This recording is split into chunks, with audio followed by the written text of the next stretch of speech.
আব্দুল রহিম। বাড়ি কোন জায়গায়? শালগড়া হদ্রা। হ্যাঁ, শালগড়া হদ্রা। শালগড়া হদ্রা। হ্যাঁ। কি আনছো এখানে ব্যস্ত? আমার দুটো মোবাইল আনছিলাম। কোন জায়গা থেকে আনছো মোবাইলটি? মোবাইলটা আমি আরগম থেকে কিনছি। কোন জায়গা থেকে কিনছো? আমি কিনছি চেন্নাই থেকে, চেন্নাই মোর মার্কেট থেকে। হ্যাঁ হ্যাঁ, কিনে আনছি। এখন আমি এটা বানাইছি, আমি ব্যস্ত পাইছি।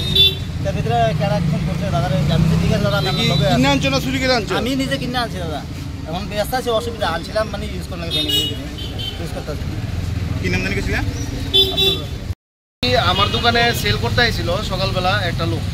এর বাড়ি এসে হদ্রাতে, হদ্রা শালগড়াতে দুইটা ফোন নিয়ে এসে, একটা রেডমি একটা ওপ্পো। তো আমি এটা নিয়েছি, প্লাস এর স্টেটমেন্ট রাখছি, হের আধার কার্ডের জেরক্সের মধ্যে।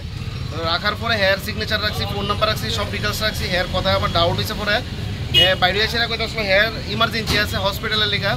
তো হ্যাঁ কিতা করছে, সাইডে বাইরে গিফট আইটেম কিনতেছে, অনেক কিছু কিনতেছে। ডাউট হয়েছে বাইদি ভাই একটা ফোনের মধ্যে ফোন আইছে আমার কাছে, এটার মধ্যে সিম কার্ড লাগানো আসলো। আমার পূজার টাইম থেকে আমি এত একটা খেয়াল করছি না সকালে। তো ফোনটা রিসিভ করাতে কইতাছে এটা আমার ছোটো ভাইয়ের মোবাইল, এটা হাওড়ার থেকে চুরি হয়েছে।